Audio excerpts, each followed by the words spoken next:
இன்றைய தினம் வெளியாகி இருக்கக்கூடிய ஒரு முக்கியமான செய்திதான் அமெரிக்காவினுடைய CIA டைரக்டர் இன்றைக்கு யூகேயில் நடைபெறக்கூடிய ஒரு முக்கியமான மாநாட்டில் பங்கெடுத்திருந்தார். அவரிடத்தில் அங்கிருக்கக்கூடிய சர்வதேச ஊடகங்கள் ஒரு முக்கியமான கேள்வியை எழுப்பியிருந்தது.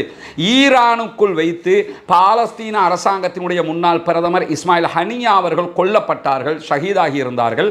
அவருக்கு பதிலடி தாக்குதல்களை நடத்துவோம் என்று ஈரான் சொல்லியிருந்த நிலையில் இதுவரைக்கும் தாக்குதல் நடத்தவில்லை. அதனுடைய மேலதிக அப்டேட் என்ன என்கிற கேள்விகளை தான் எழுப்பியிருந்தார்கள்.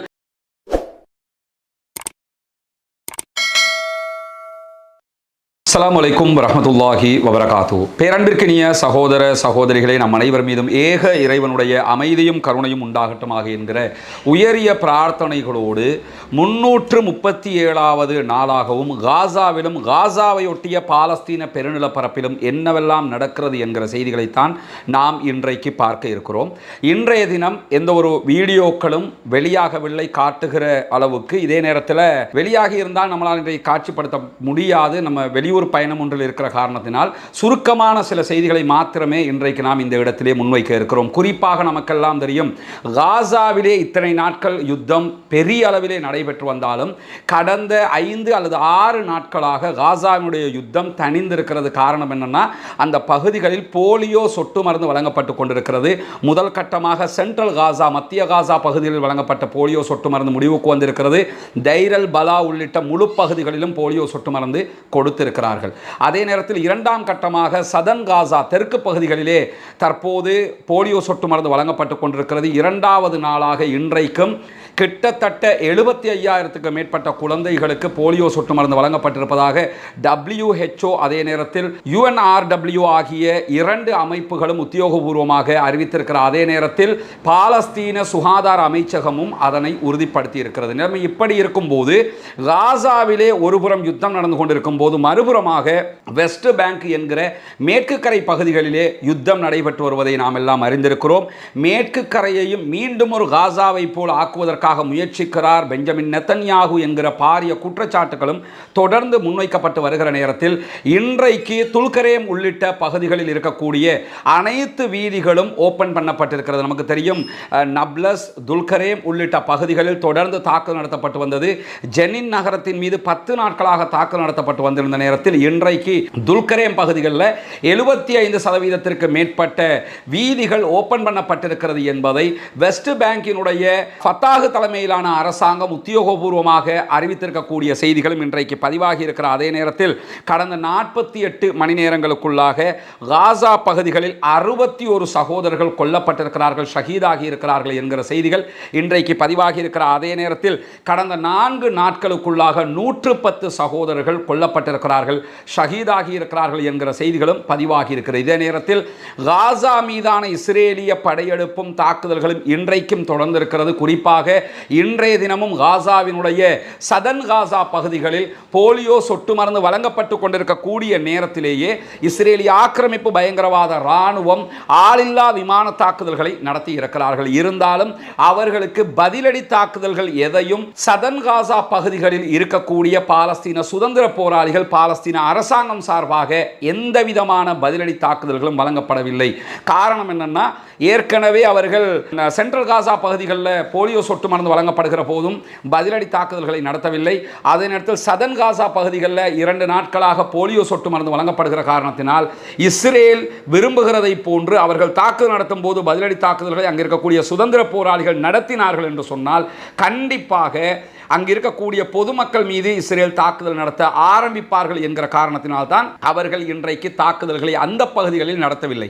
இருந்தாலும் இன்றைய தினம் நுசைராத் கேம்ப் உள்ளிட்ட பகுதிகளில் பாரிய தாக்குதல்களை இஸ்ரேலிய ஆக்கிரமிப்பு பயங்கரவாத இராணுவம் நடத்தி இருக்கிறது.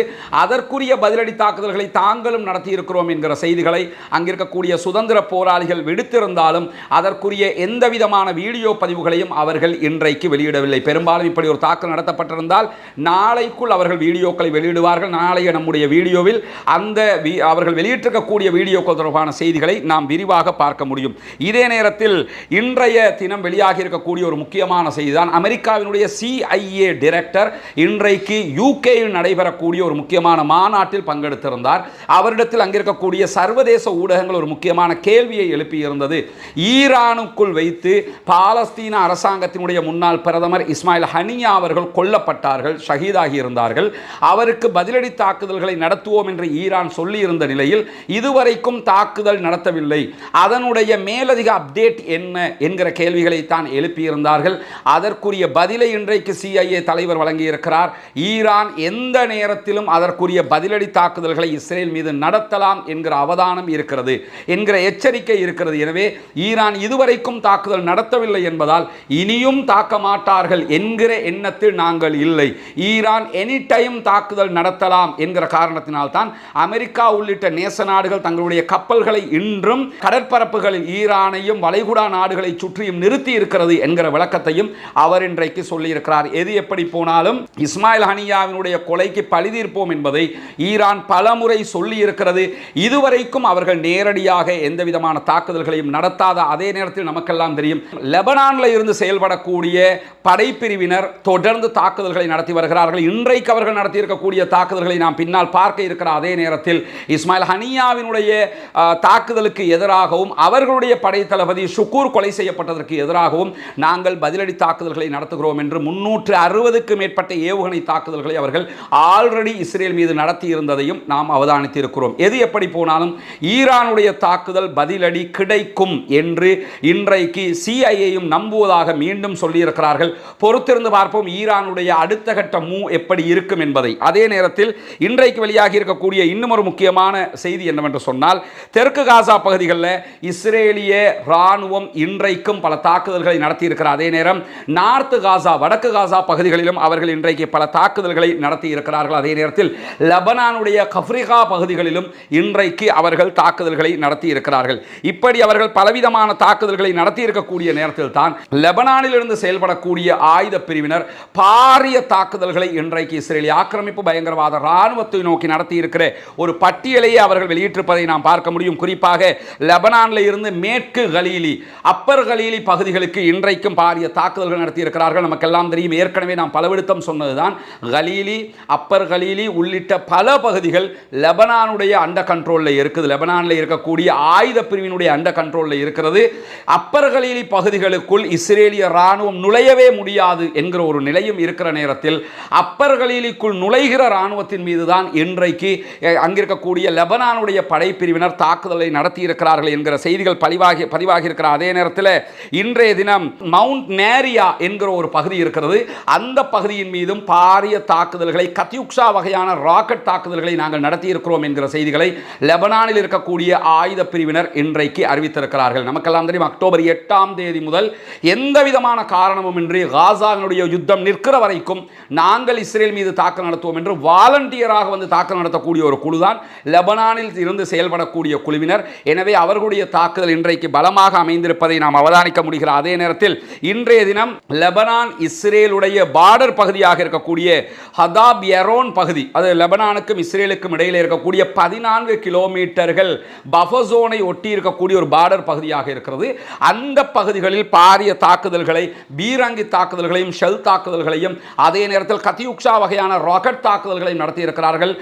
கத்யூக்ஷா வகையான ராக்கெட் தாக்குதல்களை பொறுத்தவரையில் 2ஆம் உலக மகா யுத்தத்திற்கு பிறகு அந்த கத்யூக்ஷா வகையான ராக்கெட்டுகளை ஈரானுக்கு வழங்கி இருப்பதை ரஷ்யா என்பது நாம் ஏற்கனவே சொல்லியிருக்கக்கூடிய ஒரு விஷயம். 2ஆம் உலக மகா யுத்தத்தின் போது ரஷ்யாவினுடைய சோவியத் யூனியனுடைய ஒரு முக்கியமான ஆயுதமாக கத்யூக்ஷா வகையான ராக்கெட்டுகள் பயன்படுத்தப்பட்டது. தற்போது லெபனானுடைய குழு பயன்படுத்தக்கூடிய இந்த ஆயுதங்கள் ரொம்ப அப்டேட்டான வெர்ஷனாக சொல்லப்படுகிறது. அந்த வகை ஆயுதத்தை வைத்துத்தான் இன்றைக்கும் அவர்கள் தாக்குதல் நடத்தி இருக்கிற அதே நேரத்தில் இன்றைய தினம் எல்லையை தாண்டி மேலதிகமாக ஒரே நேரத்தில் 30க்கு மேற்பட்ட ராக்கெட் தாக்குதல்களையும் நாங்கள் நடத்தி இருக்கிறோம் என்கிற பதிவுகளை அங்கிருக்கக்கூடிய லெபனானுடைய குழுவினர் வெளியிட்டிருக்கிற அதே நேரத்தில் மவுண்ட் நேரியாவிலே இருக்கக்கூடிய இராணுவ தளத்தின் மீது பாரிய தாக்குதல்கள் நடத்தப்பட்டிருப்பதான செய்திகளையும், அதே நேரத்தில் இந்த மவுண்ட் நேரியா பகுதிகளில் இருக்கக்கூடிய கோலானி படைப்பிரிவின் மீதும் நாங்கள் தாக்குதல்களை நடத்தி இருக்கிறோம் என்கிற செய்திகளையும் அங்கிருக்கக்கூடிய படைப்பிரிவினர் அவர்களுடைய உத்தியோகபூர்வ தளங்களில் இன்றைக்கு வெளியிட்டிருக்கிறார்கள்.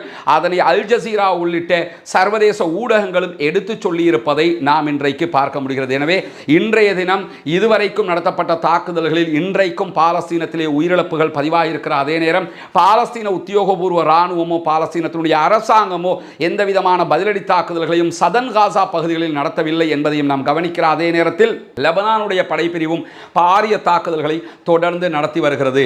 இதற்கு இடையில் வெஸ்ட் பேங்க் பகுதிகளில் இருக்கக்கூடிய பாலஸ்தீன சுதந்திர இராணுவத்தினுடைய 2 படைப்பிரிவுகள் அங்கிருக்கக்கூடிய இஸ்ரேலிய ஆக்கிரமிப்பு பயங்கரவாத இராணுவத்திற்கு எதிராக இன்றைக்கு பதிலடி தாக்குதல்களை நடத்தி இருக்கிறார்கள் என்கிற செய்திகள் பதிவு செய்யப்பட்டிருந்தாலும் அது எந்த அளவு தூரம் பாதிப்புகளை ஏற்படுத்தி இருக்கிறது என்கிற செய்திகள் இதுவரைக்கும் வெளியாகவில்லை. இன்ஷா அல்லாஹ் நாளைய தினம் அந்த செய்திகள் வெளிவருவதற்கான வாய்ப்புகள் இருக்கிறது. அப்படி வெளிவரும் போது அவற்றையும் நாம் உங்களோடு பகிர்ந்து கொள்ள தயாராக இருக்கிறோம். இன்றைக்கு வெளியாகி இருக்கக்கூடிய செய்திகளுடைய ஒரு முக்கியமான ஒரு சில தொகுப்புகளை மாத்திரம்தான் நாம் கொண்டு வந்திருக்கிறோம். காரணம் என்ன, நம்மளும் வெளியூர் பயணத்தில் இருக்கிறதுனால நாளைய தினம் இன்ஷா அல்லாஹ் வளமை போன்று நம்முடைய வீடியோக்கள் மேலதிக செய்திகளோடு நீங்கள் எதிர்பார்க்க முடியும் என்கிற செய்திகளை கூறி முடித்துக் கொள்கிறோம். அதே நேரம் நேற்றைய தினம் நம்ம சொல்லியிருந்தோம், காசாவில் இருக்கக்கூடிய பங்கர் சிஸ்டம் தொடர்பாக ப்ளூம்பர்க் வெளியிட்டிருக்கக்கூடிய ஒரு முக்கியமான ஆர்டிகல் தொடர்பான விசேட வீடியோ ஒன்றை வெளியிடுவதாக சொல்லியிருந்தோம். இன்ஷா அல்லாஹ் அந்த வீடியோ நாளை நீங்கள் எதிர்பார்க்க முடியும்.